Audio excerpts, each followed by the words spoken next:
Nous sommes le mercredi 2 avril 2014. Bonjour, bonsoir à tous. Merci d'être sur Télé Pluriel à l'heure du journal Pulsation, l'essentiel de l'actualité de la journée. Le substitut commissaire du gouvernement, Gérald Norguès, démissionne de son poste. Cette décision intervient alors que Maître Norguès fait l'objet de vives critiques pour avoir procédé à la libération samedi soir de Marie-Taïssa Maziletea, écrouée pour blanchiment des avoirs provenant du trafic de drogue et d'actes d'enlèvement. Madame Etea est l'épouse du présumé trafiquant de drogue et kidnappeur Oudli Etea, alias Sonson, la famille actuellement en cavale.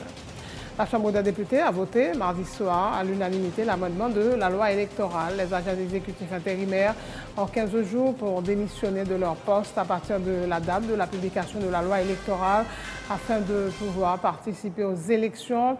Le mandat du CEP est limité à l'organisation des élections dont le premier tour pourrait se dérouler le 26 octobre 2014. Entre autres articles de la loi électorale modifiée par les députés, celui exigeant un quota de 30% de femmes dans les cartels dans le cadre des prochaines élections municipales et locales. Une décision discriminatoire, déplorent les députés Marie-Josie Etienne et Ogline Pierre. L'unité de construction de logements et de bâtiments, la faculté des sciences de l'UH, la Fondation Clinton et le Bureau des Nations Unies pour les services d'appui au projet ont signé ce mercredi un accord portant sur le financement de la première phase de la construction du campus de la faculté des sciences pour un montant de 9,5 millions de dollars américains. C'est le gouvernement du Qatar qui a mis à la disposition de la faculté des sciences ce fonds géré par la Fondation Clinton. Dans l'actualité internationale, un fort séisme de magnitude 8,2 survenu mardi soir dans le nord du Chili a fait 6 morts et entraîné des alertes au tsunami dans 5 pays. Chili, qui a décidé de la lever en milieu de journée, Pérou, Honduras, Équateur et Indonésie. Sèchement battu lors des primaires socialistes de 2011, puis lors des législatives, Ségolène Royal fait un retour remarqué sur la scène politique française. Nommée ministre de l'écologie, elle est la numéro 3 du gouvernement de Manuel Valls, composé de 8 hommes et 8 femmes.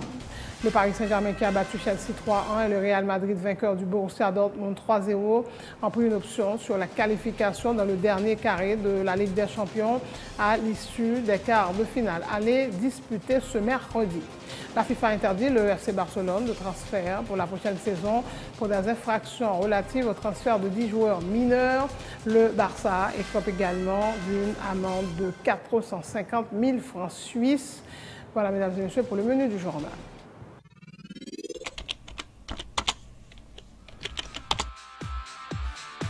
Bienvenue à cette édition d'Information Pulsation, l'essentiel de l'actualité de la journée. Merci de votre fidélité.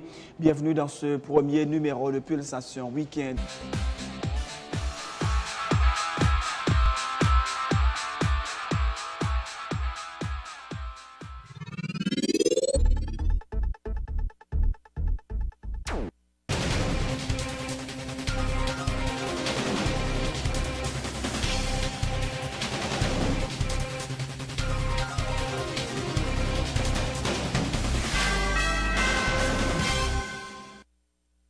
Chef, bonjour, bonsoir. En couverture de ce journal, le substitut commissaire du gouvernement, Gérald Norguès, quitte son poste. Dans une lettre au ministre de la Justice datée du 1er avril, Maître Norguès affirme avoir démissionné pour des motifs de convenance personnelle. Cette décision alors intervient alors que Gérald Norguès fait l'objet de vives critiques pour avoir procédé à la libération samedi de Marie-Taïssa Maziletea, qui était détenue à la prison civile de Pétionville pour blanchiment des avoirs provenant du trafic de drogue et d'actes d'enlèvement. Madame Etea est l'épouse du présumé trafiquant de drogue et kidnappeur Oudli Etea, alias Sonson la Familia, actuellement en cavale. Ce mercredi encore, le président de l'Association nationale des magistrats haïtiens dénonçait la décision du substitut commissaire gouvernement, Gérald Norguès, de libérer Mme Etea.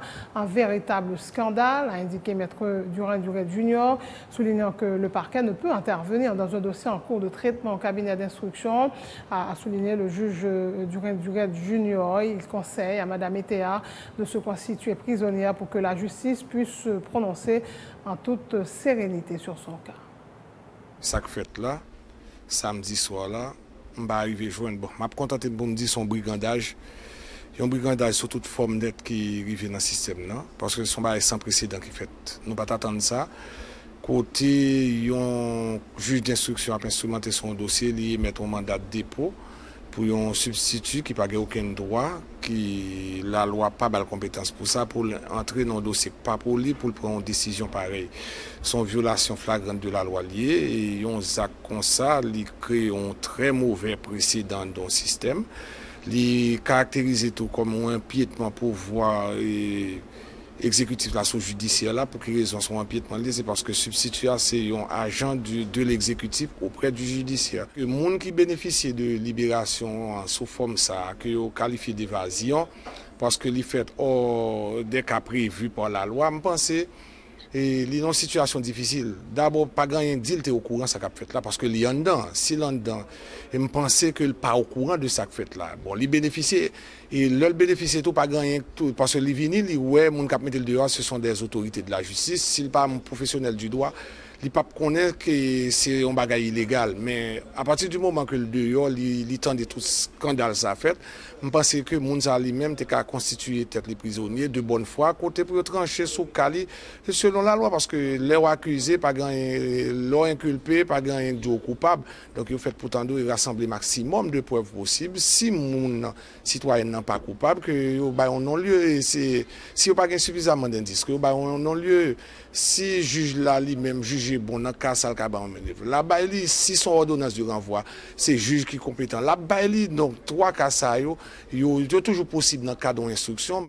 Au plan de l'actualité, la Chambre des députés a voté mardi soir l'amendement de la loi électorale, conformément à l'accord d'El Rancho, un texte voté à l'unanimité. Sur la vingtaine d'articles soumis par l'exécutif, les 63 députés présents ont modifié plusieurs d'entre eux. À titre d'exemple, les agents exécutifs intérimaires ont 15 jours pour démissionner de leur poste à partir de la date de la publication de la loi électorale afin de pouvoir participer aux élections. Autre article modifié sous l'exigeant un quota de 30% de femmes dans les cartels dans le cadre des prochaines élections municipales et locales.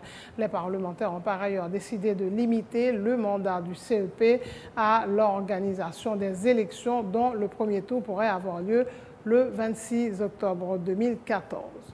La loi électorale n'a pas été amendée par la Chambre basse dans le cadre de l'accord d'El Rancho. C'est en tout cas ce qu'a indiqué le président du PRI, le député Sadrak Dieudonné. Nous l'avions fait parce que c'est une nécessité, a dit le parlementaire, qui se félicite du fait que le mandat du CEP a été fixé dans le temps.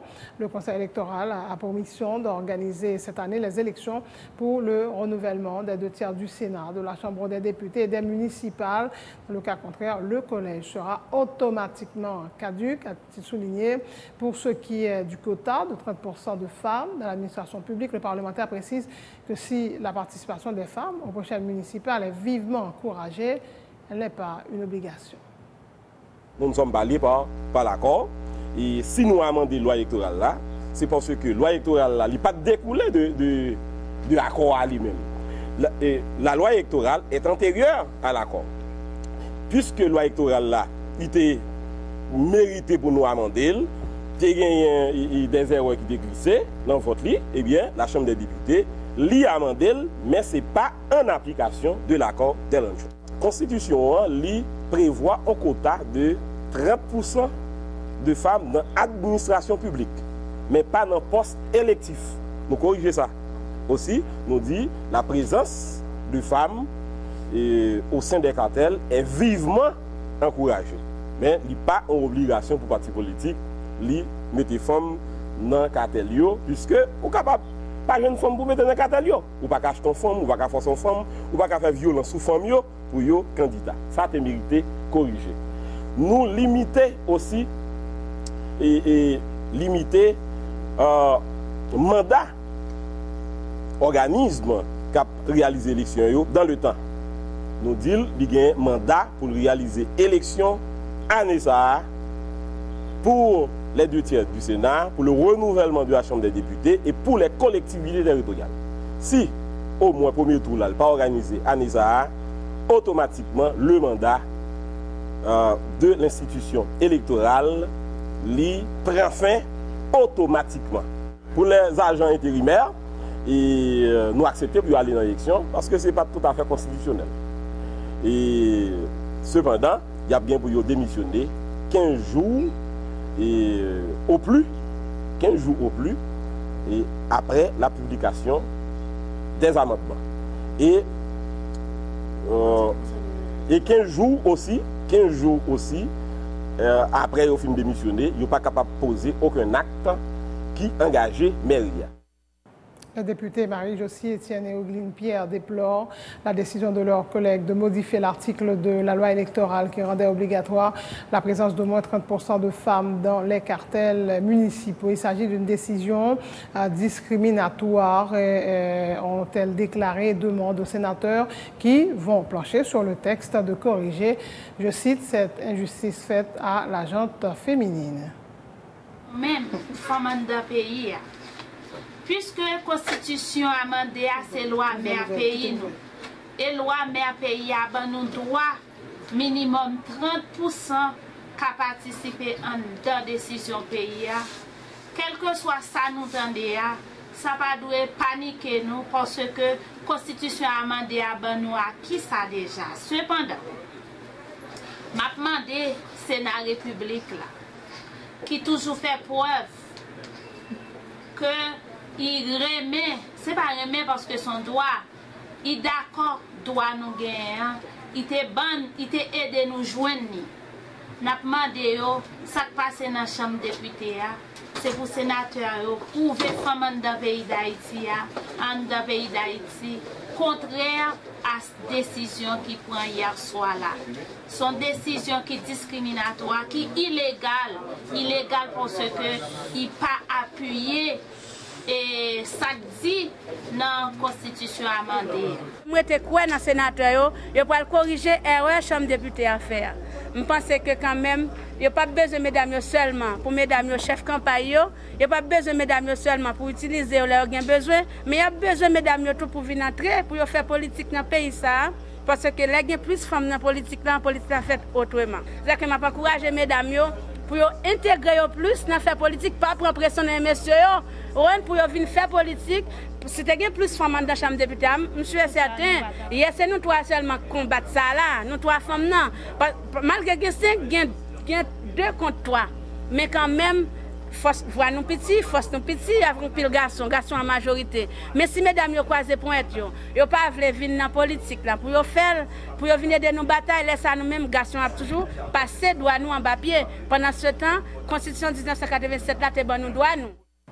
Le sénateur Moïse Jean-Charles rejette les amendements proposés à la loi électorale votée mardi soir, justement à la Chambre basse. Selon le parlementaire, tous les sénateurs qui se sont prononcés contre l'accord du 14 mars doivent faire preuve de cohérence en rejetant également les amendements à la loi électorale.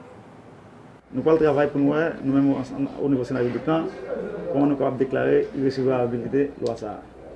Par contre, il y a une possibilité. L'autre collègue qui partait d'accord avec nous, pour nous tous nous capables de mettre d'accord, pour nous capables de rejeter le projet de loi ça, ou bien l'amendement qui nous faire au niveau de loi électorale.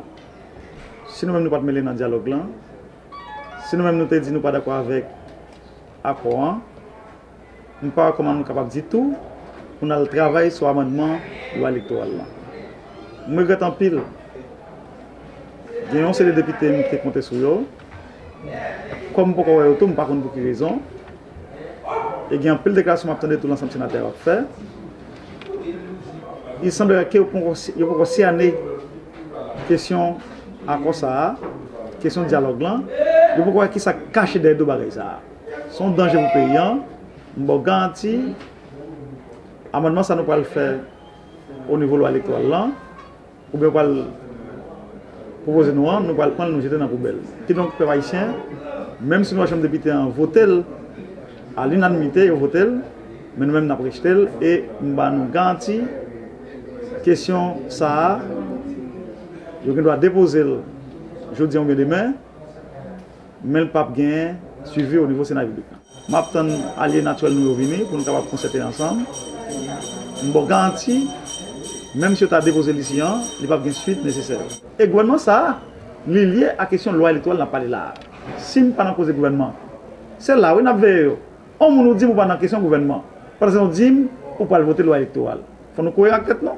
On avait en haut, on avait en bas pour nous qui sénateur qui était dénoncé à quoi, qui sénateur qui était dénoncé dialogue là, et puis qui va l'entrer dans voter amendement, soi-disant loi électorale qui vient devant nous. Signature ce mercredi d'un protocole d'accord entre l'unité de construction, de logement et de bâtiments publics, la faculté des sciences de l'UH, la Fondation Clinton et le Bureau des Nations Unies pour les services d'appui au projet. Cet accord porte sur le financement de la première phase de la construction du campus de la faculté des sciences pour un montant de 9,5 millions de dollars américains. C'est le gouvernement du Qatar qui a mis à la disposition de la faculté des sciences ce fonds géré par la Fondation Clinton, informe Éric Séguiran, membre du conseil de gestion de la FDS. 2 des 10 bâtiments du nouveau campus de la Faculté des sciences pourront être construits sur une période de 18 mois. Grâce à cet accord, a-t-il dit, rappelant que la réalisation des travaux nécessite un financement de 25 millions de dollars américains. C'est un projet pour nous construire campus là, bon, ici là qui compris l'école Faculté des sciences là avec ENAT. C'est ça le projet. Mais pour monter pour qu'on y ait là, on a construit 2 bâtiments seulement. Dans tout campus là, qui a à peu près 10 bâtiments pour construire, nous avons un fonds pour construire 2 bâtiments. Un premier bâtiment qui a 4000 et quelques mètres carrés avec des salles de classe, des laboratoires.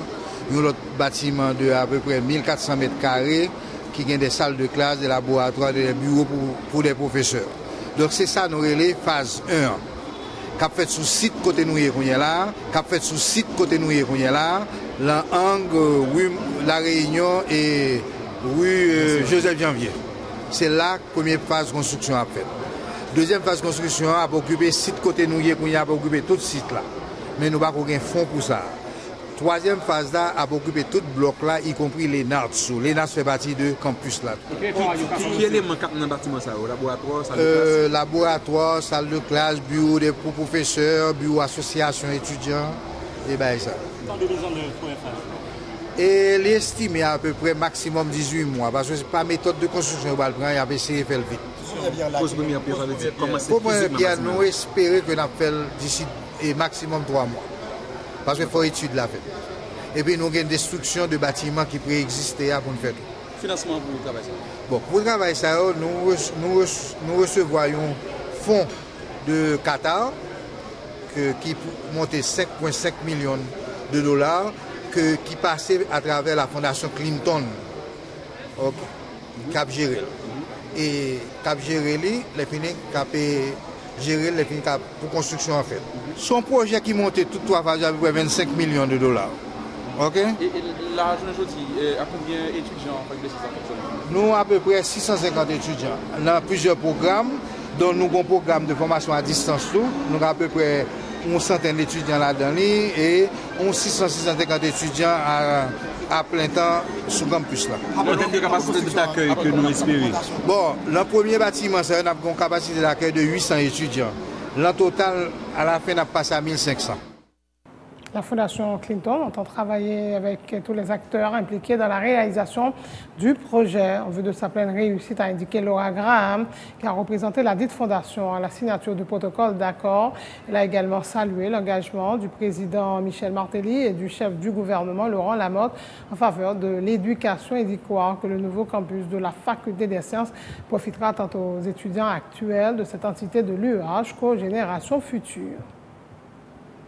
La Fondation Clinton est honorée d'être partie de ce projet et espère vivement travailler de manière conjointe avec le conseil de l'université, le recteur, le corps professoral, les étudiants, le gouvernement haïtien ainsi que les partenaires, de façon à nous assurer que ce projet est la réussite qu'il mérite.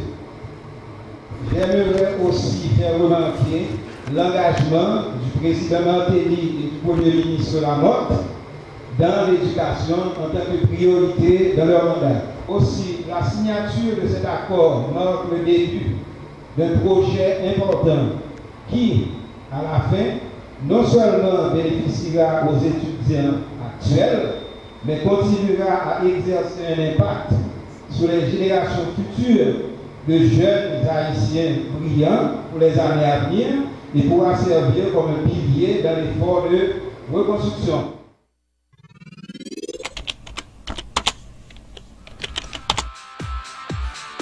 Bienvenue à cette édition d'Information Pulsation, l'essentiel de l'actualité de la journée. Merci de votre fidélité. Bienvenue dans ce premier numéro de Pulsation Week-end.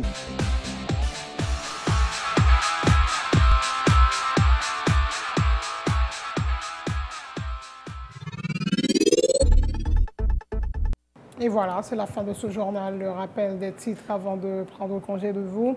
Le substitut commissaire du gouvernement Gérald Norguès démissionne de son poste. Cette décision intervient alors que Maître Norguès fait l'objet de vives critiques pour avoir procédé à la libération samedi de Marie Taïssa Maziletea, écrouée pour blanchiment des avoirs provenant du trafic de drogue et d'actes d'enlèvement. Madame Etea est l'épouse du présumé trafiquant de drogue et kidnappeur Woodley Etea, alias Sonson. La famille est actuellement en cavale. La Chambre des députés a voté mardi soir à l'unanimité l'amendement de la loi électorale. Les agents exécutifs intérimaires ont 15 jours pour démissionner de leur poste à partir de la date de la publication de la loi électorale afin de pouvoir participer aux élections. Le mandat du CEP est limité à l'organisation des élections dont le premier tour pourrait se dérouler le 26 octobre 2014. Entre autres articles de la loi électorale modifiés par les députés, celui exigeant un quota de 30% de femmes dans les cartels dans le cadre des prochaines élections municipales et locales.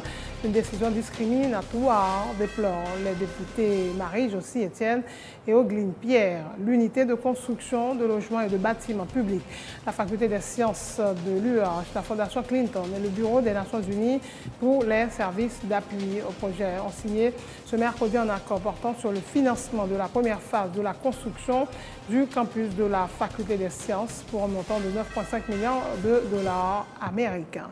Bien 9,5 millions de dollars. C'est le gouvernement du Qatar qui a mis à la disposition de la faculté des sciences ce fonds géré par la Fondation Clinton. Un fort séisme de magnitude de 8,2 survenu mardi soir dans le nord du Chili a fait 6 morts et entraîné des alertes tsunami dans 5 pays. Chili qui a décidé de la lever en milieu de journée, Pérou, Honduras, Équateur et Indonésie. Sèchement battu lors des primaires socialistes de 2011, puis lors des législatives, Ségolène Royal fait un retour remarqué sur la scène politique française. Nommée ministre de l'écologie, elle est la numéro 3 du gouvernement de Manuel Valls, composé de 8 hommes et 8 femmes. Et puis sport, le Paris Saint-Germain qui a battu Chelsea 3-1. Le Real Madrid, vainqueur du Borussia Dortmund 3-0, ont pris une option sur la qualification dans le dernier carré de la Ligue des Champions à l'issue des quarts de finale. Allez disputer ce mercredi. La FIFA interdit le FC Barcelone de transfert pour la prochaine saison pour des infractions relatives au transfert de 10 joueurs mineurs. Le Barça écope également d'une amende de 450 000 francs suisses. C'est la fin de ce journal. Merci de votre attention. Bonne suite de programme sur Télé Pluriel.